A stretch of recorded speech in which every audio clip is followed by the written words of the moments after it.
Dans l'émission des mots et des notes ce jour, une rencontre particulière puisqu'il s'agit de William. Bonjour William. Bonjour. William, nous nous sommes rencontrés entourés de cheveux blancs, c'est-à-dire de personnes âgées. Oui. N'est-ce pas? Oui, tout à fait. Voilà. Donc, moi j'étais en animation, on leur a offert une fête de la musique avec un peu de retard, mais c'était voulu puisque ils étaient d'abord à la fête de la musique nationale de samedi et hier c'était leur fête de la musique. C'est là que j'ai rencontré William. William qui est entouré aussi de personnes à cheveux blancs. William, vous voulez vous présenter? Oui, donc je m'appelle William Conductier, j'ai 43 ans et je suis président de l'association L'Amandier. Alors, président d'une association, L'Amandier, d'abord, premièrement, que fait cette association L'Amandier? Alors, le but de l'association, c'est de venir en aide de manière très concrète auprès des personnes âgées. Donc, il s'agit dans un premier temps de visites. Et lors des visites, il s'agit d'écouter, beaucoup d'écouter, avant de parler. Je suis donc déjà là pour écouter les personnes âgées s'exprimer. Elles ont beaucoup de choses à nous raconter et à nous apprendre. Et dans un deuxième temps, il s'agit aussi de marquer la différence par rapport à ce qui se fait, c'est-à-dire d'apporter une aide concrète dans des besoins quotidiens et de manière tout à fait gratuite. Alors, cette aide concrète, elle se traduit comment? Alors, il est évident que lors des visites, j'ai l'occasion de pouvoir observer le cadre de vie de la personne. Et lorsque je discerne un besoin financier, un besoin matériel ou autre, l'association se propose de prendre en charge certains besoins, de pourvoir de manière tout à fait gratuite et générale. Alors, cette association, elle dépend de quel organisme? Alors, elle ne dépend d'aucun organisme. C'est une association chrétienne, certes, oui, voilà, c'est une association chrétienne qui a pour but derrière le mot chrétien, il y a aussi démontrer de manière concrète ce en quoi nous croyons, c'est-à-dire par le témoignage d'un amour désintéressé. Et l'idée, c'est au niveau de la structure, c'est d'être totalement indépendant. Donc, je ne dépends pas d'une structure ecclésiastique ou quoi que ce soit. On est une toute petite association pour l'instant. Il n'y a que le terme chrétien qui rentre en ligne de cause. Pas spécialement. Il faut dire que c'est ma foi qui m'a poussé effectivement à créer cette association. Mais je n'arrive pas,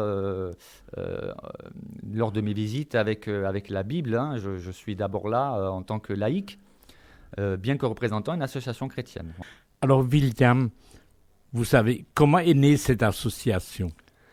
Alors c'est une très très très longue histoire. D'ailleurs je tiens un journal dans lequel je note toute cette aventure.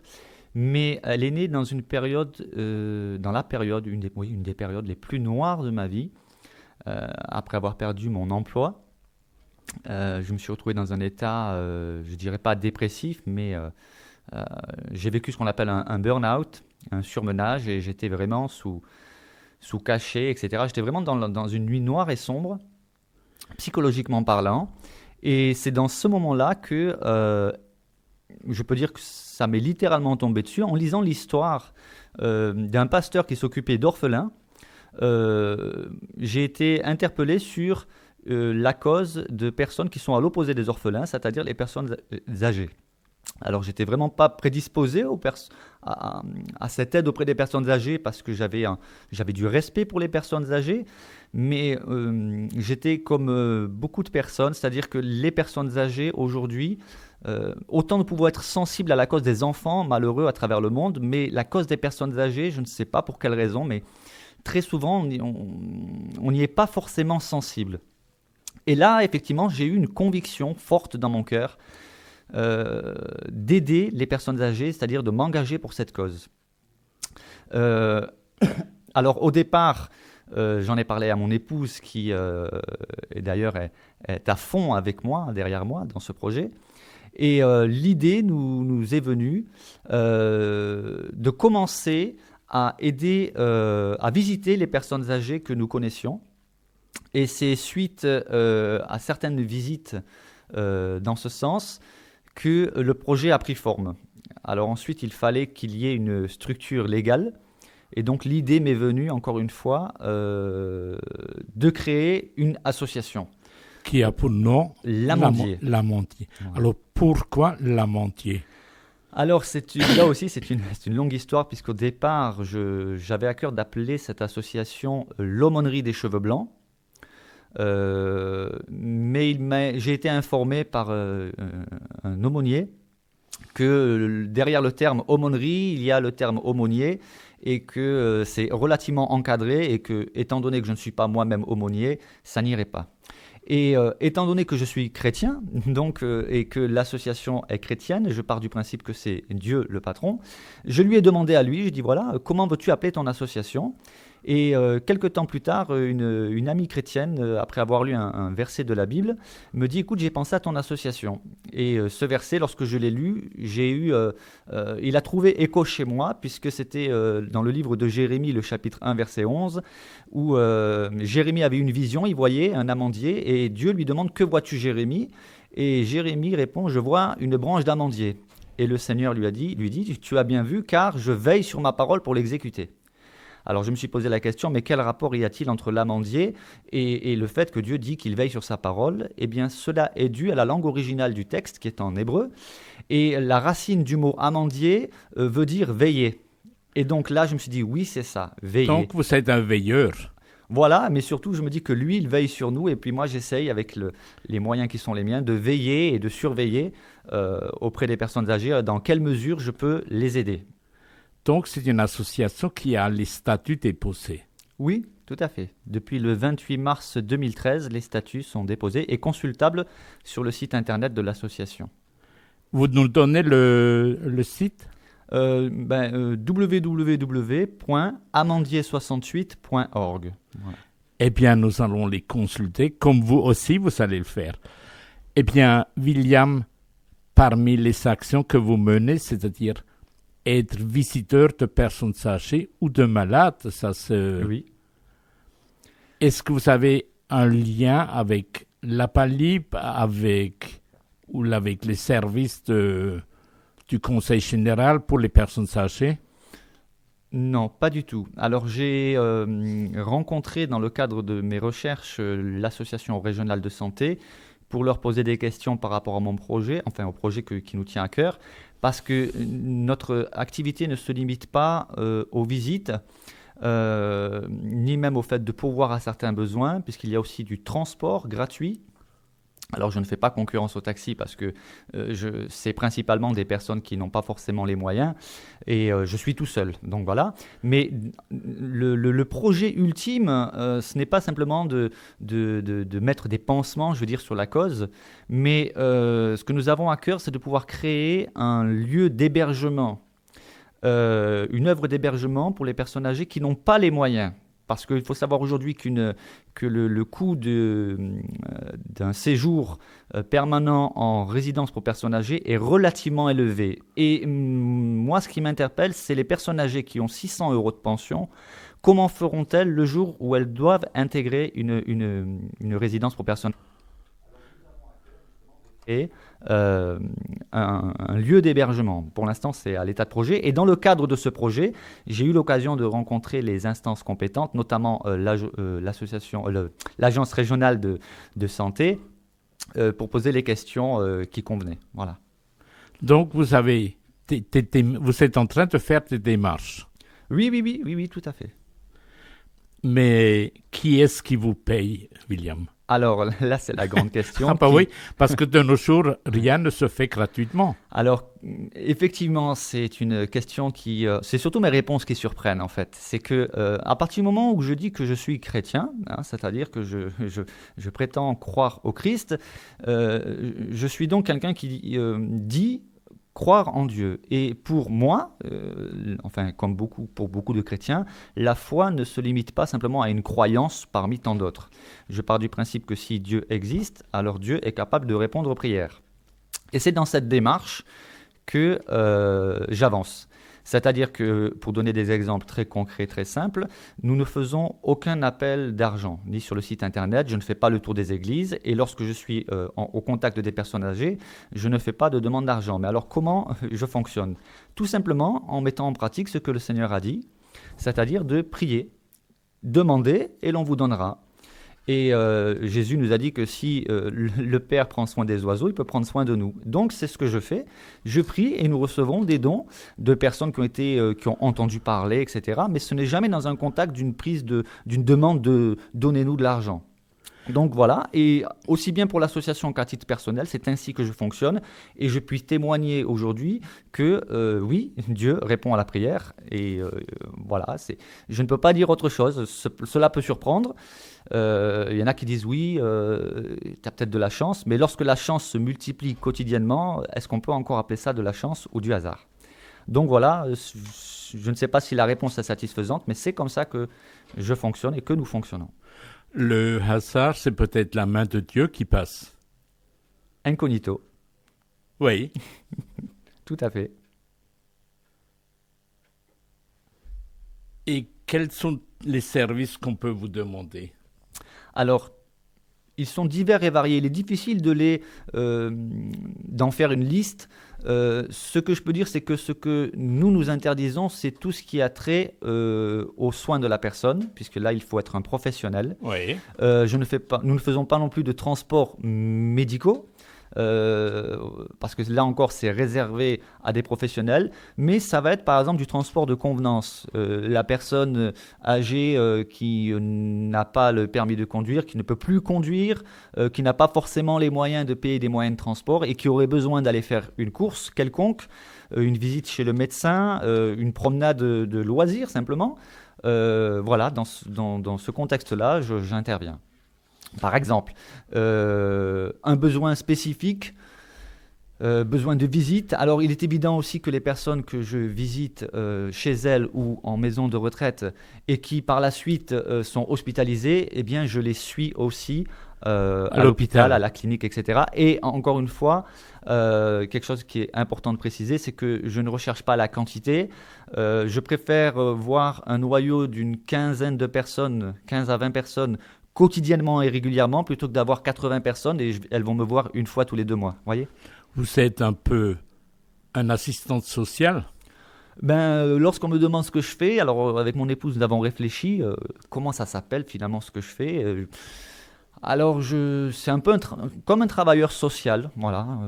J'ai pas trouvé d'autres expressions, d'autres termes qui seraient plus convenables, mais voilà, un travailleur social, oui, on peut dire ça comme ça. Alors, William, peut-on dire que vous êtes un visiteur de malades en dehors de toute direction médicale? Oui, tout à fait. Mais toujours en partenariat avec l'établissement concerné. Par exemple, je ne vais pas dans une clinique ou un hôpital faire le tour des malades sans m'être présenté, etc. Les personnes que je visite, déjà je suis tout seul pour l'instant. Je suis secondé de temps à autre par quelques bénévoles selon leur emploi du temps. Mais le plus souvent, je suis tout seul. Donc, j'ai déjà pas mal à faire avec les personnes que je suis actuellement, donc je ne prends pas de liberté. Je prends contact, par exemple, lorsque je vais dans une résidence pour personnes âgées, puisque j'en vois plusieurs, contact avec la direction. Je veux que les choses soient vraiment carrées. Voilà, je fais pas n'importe quoi, n'importe comment. Donc, pour l'instant, vous maîtrisez tout cet encadrement. Oui. Et à terme, vous pensez pas qu'il faudra mettre des garde-fous? Alors, ça dépend. Qu'est-ce que vous entendez par garde-fou? Ou des formations? Ah, alors, oui. Mon épouse, par exemple, est en projet a une formation en prévision, une formation d'AMP, aide médico-psychologique. Oui. Voilà. Personnellement, actuellement, je suis engagé à plein temps dans l'association. Et étant tout seul à plein temps, je ne puis pas aujourd'hui, du jour au lendemain, laisser de côté les personnes avec qui j'ai commencé un travail pour ensuite faire une formation. Au préalable, j'avais envisagé cette possibilité et les portes se sont fermées. Donc aujourd'hui, j'apprends sur le tas, je me documente aussi, j'ai des contacts avec des professionnels chez qui je prends des renseignements et mon épouse qui compte justement faire cette formation donnera aussi une certaine légitimité dans ce domaine. Mais vous savez que le fait de faire une auto-formation n'est à la longue pas suffisant. Oui, j'en suis bien conscient. Et j'ai quelques pistes comme ça de réflexion, de direction qui m'ont été données par l'un ou l'autre professionnel et c'est quelque part dans un petit coin de mon cerveau sur lequel voilà, c'est en prévision aussi, j'y réfléchis. Eh bien, actuellement, nous rentrons dans le mois de juillet, d'ici 48 heures. Mois de juillet qui a l'air de vouloir devenir très chaud. Est-ce que c'est très chaud, c'est-à-dire que les personnes âgées ont plus souvent tendance à se refermer sur soi-même? Oui. Est-ce qu'il y a une lutte anti-solitude dans votre action? Oui, justement, tout à fait. Bien que aujourd'hui je me sens un peu dépassé parce que j'aimerais qu'il y ait plus de personnes qui s'engagent. Parce que les besoins sont immenses. Oui. Alors, vous dites les besoins sont immenses et je suis d'accord avec vous. Alors, peut-on dire, comment peut-on vous joindre? Via le site internet. C'est la raison pour laquelle j'ai créé le site internet. C'est pour qu'il y ait une vitrine, c'est-à-dire un support dans lequel est expliqué notre mode de fonctionnement. Il y a les statuts, il y a la charte d'éthique morale et spirituelle, il y a les diverses activités, les projets et les coordonnées, donc sur le site de l'association L'Amandier. Et il y a un numéro de téléphone. Il y a un numéro de téléphone, tout à fait. Peut-on le partager avec nos auditeurs? Oui, bien sûr. Donc c'est le 06 09 41 44 34. Donc si vous êtes chez vous, vous pensez que vous pourriez avoir, suite à cette émission radio, vous pouvez avoir un contact avec William, soit pour faire des petites courses, une petite balade.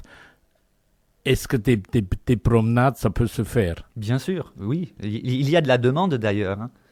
Il y a de la demande.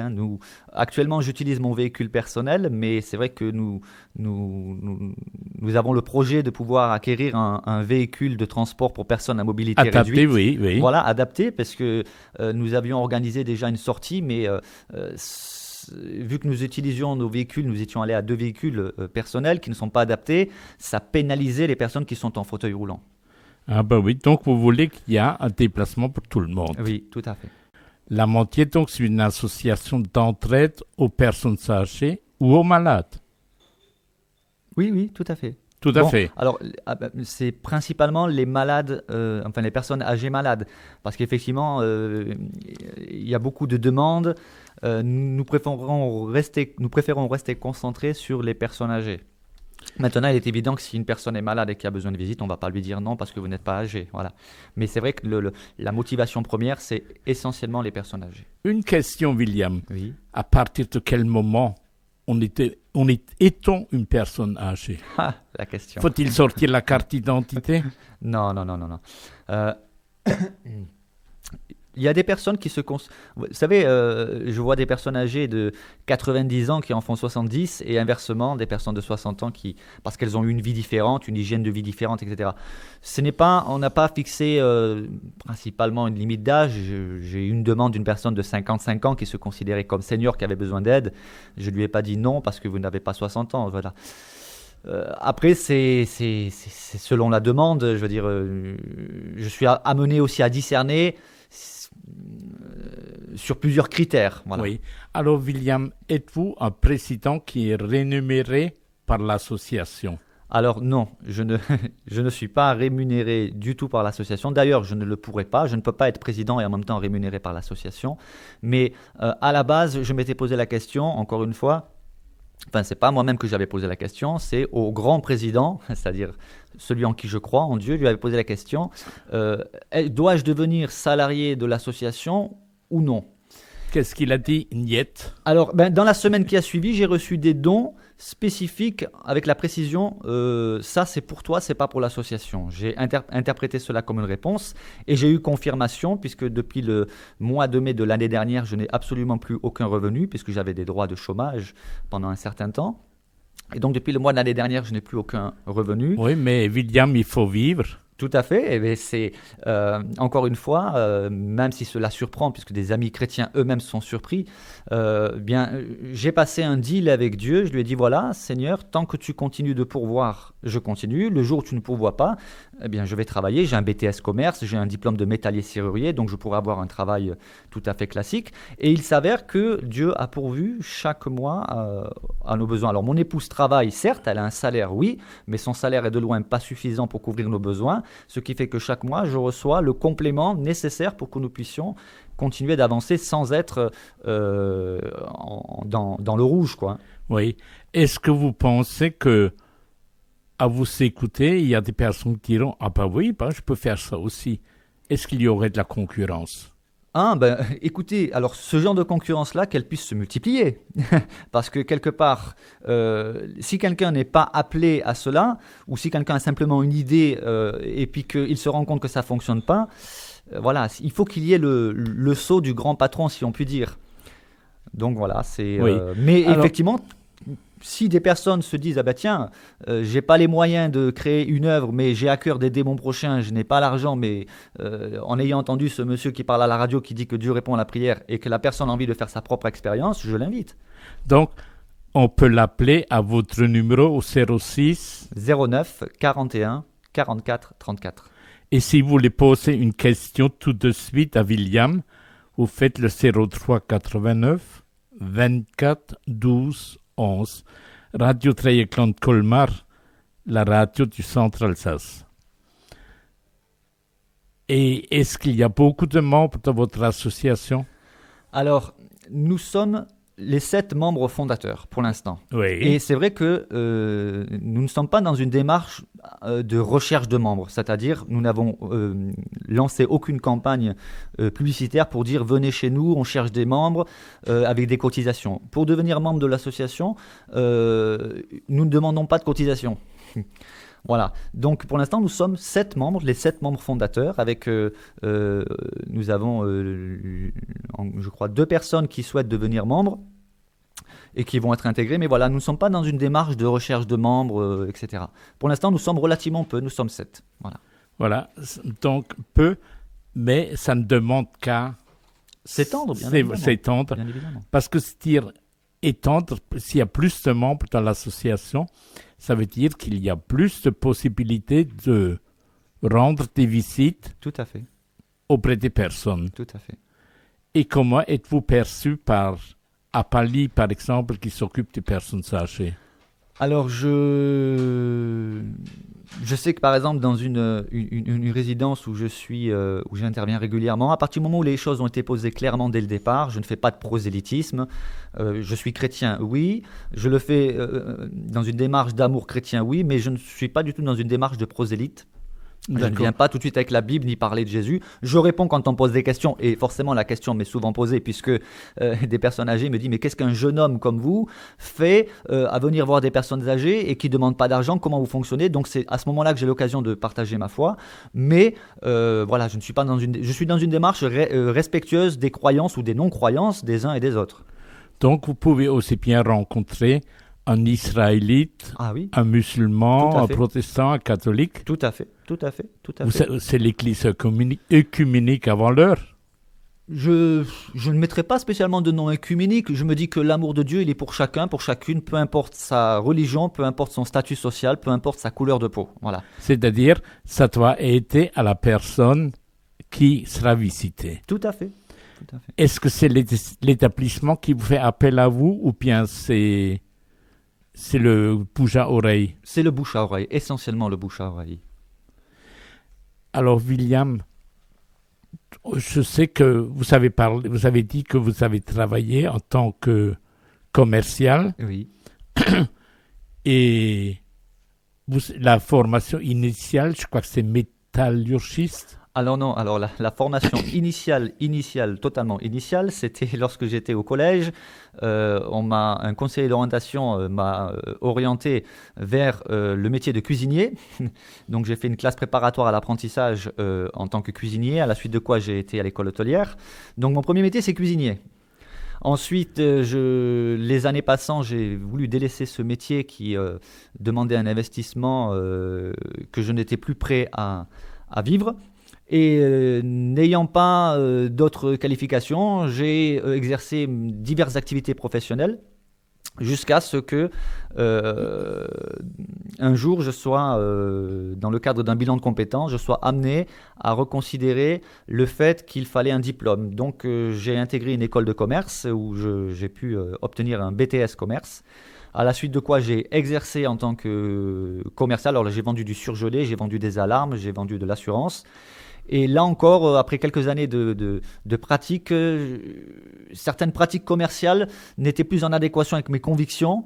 Et j'ai vécu une réorientation professionnelle dans le domaine de la soudure, donc métallier, serrurier, soudeur. Voilà. Où je pouvais m'épanouir, et puis je travaillais, j'avais intégré la papeterie Turkheim où je pensais que j'y serais jusqu'à la retraite. Et bien non, au bout de 2 ans, la papeterie a fermé.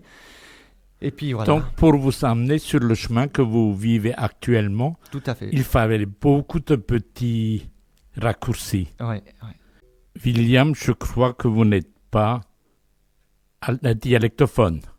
Non. Mais j'avais investi dans un petit cahier sur lequel je marquais des phrases en français et j'ai commencé à demander à certaines personnes que je visite, qui sont dialectophones, de noter la traduction des phrases. Donc j'ai quelques petites notions, on va dire, mais j'apprends actuellement, j'étudie beaucoup de choses en même temps, mais j'aimerais apprendre effectivement.